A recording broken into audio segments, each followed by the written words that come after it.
সম্প্রতি কেন্দ্রীয় সরকারের স্বরাষ্ট্র মন্ত্রণালয় থেকে দেশের সবকটি রাজ্য এবং কেন্দ্রশাসিত অঞ্চলের সরকারকে বেআইনি অনুপ্রবেশকারী ইস্যুতে একটা নির্দেশিকা প্রদান করা হয়। নির্দেশিকায় সংশ্লিষ্ট রাজ্য ও কেন্দ্রশাসিত অঞ্চলের সরকারগুলিকে জানিয়ে দেওয়া হয় যে অনুপ্রবেশ রোধে কি কি ব্যবস্থা গ্রহণ করতে হবে, ধৃত বাংলাদেশি রোহিঙ্গাদের বিরুদ্ধে কি কি পদক্ষেপ গ্রহণ করা হবে সেই বিষয়ে স্পষ্টভাবে নির্দেশিকায় জানিয়ে দেওয়া হয়। কেন্দ্রীয় স্বরাষ্ট্র মন্ত্রণালয়ের সংশ্লিষ্ট নির্দেশিকা অনুসারে রাজ্য সরকার কি পদক্ষেপ গ্রহণ করেছে সেই বিষয়ে জানতে চেয়ে গত 24শে জুন ডক্টর বিজয় দেববর্মা এবং জন দেববর্মা রাজ্য সরকারকে একটি স্মারকলিপি প্রদান করেন। এই স্মারকলিপির পরিপ্রেক্ষিতে গত 5ই জুলাই ডাক্তার বিজয় দেববর্মা এবং জন দেববর্মা হাইকোর্টে একটি রিট পিটিশন দাখিল করেন।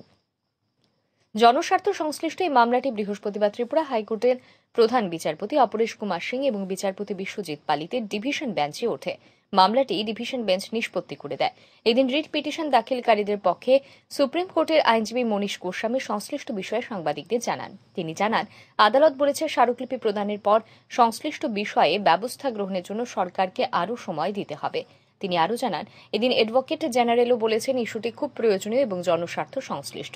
সুপ্রিম কোর্টের আইনজীবী মনীষ গোস্বামী আরও জানান, সংশ্লিষ্ট বিষয়ের রাজ্য সরকার কি করে সেটাই এখন দেখার। আমরা 3 থেকে 4 মাস বিষয়টি দেখব।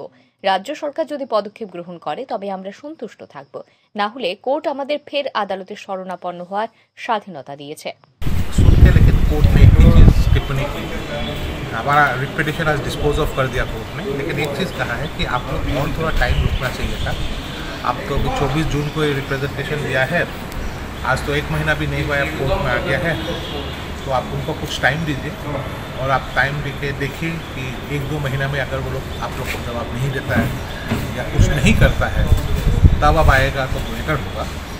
तो फाइनली कोर्ट का ऑर्डर यही है, हमारा रिप्रेजेंटेशन हमारा रिप्रेजेंटेशन वो लोगों ने PIL डिस्पोज ऑफ कर दिया है और स्टेट को भी एजी साहब भी था और I must tell to the fairness of the advocate general, उन्होंने भी यही कहा कि ये जो इशू है ये बहुत इंपॉर्टेंट है, ये कोई एडवर्सरियल लिटिगेशन नहीं है, क्योंकि इलीगल इमिग्रेंट स्टेट को जितना इफेक्ट करता है सिटीजन्स को भी करता है।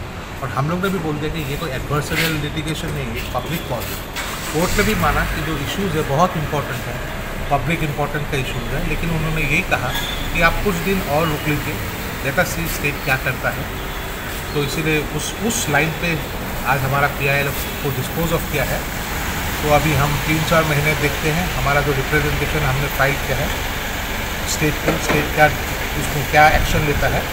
अगर स्टेट एक्शन लेता है तो ठीक है, हम लोग विल बी सेटिस्फाइड। अगर स्टेट नहीं लेता है उस पर state refuses to take any action, then court has given us the liberty कि आप दोबारा हाईकोर्ट आ सकते हैं। শীর্ষ আদালতের আইনজীবী আরও জানান, কেন্দ্রীয় সরকারের নির্দেশিকা অনুসারে রাজ্য সরকারগুলিকে ডিটেকশন, এডজুডিকেশন, ডিটেনশন এবং ডেপুটেশনের পরিকাঠামো চাই। এই পরিকাঠামো পার্শ্ববর্তী রাজ্য আসামে থাকলেও ত্রিপুরায় নেই।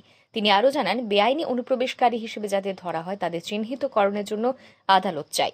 এই ক্ষেত্রে ফরেনার্স ট্রাইব্যুনাল গঠন করতে হবে। দ্বিতীয়ত, আদালত যদি ধৃত ব্যক্তিকে বেআইনি অনুপ্রবেশকারী হিসেবে চিহ্নিত করে তবে তাকে রাখার জন্য ডিটেনশন সেন্টার চাই। এই পরিকাঠামোগুলি রাজ্য সরকারকে তৈরি করতে হবে। Bureau report, RE news.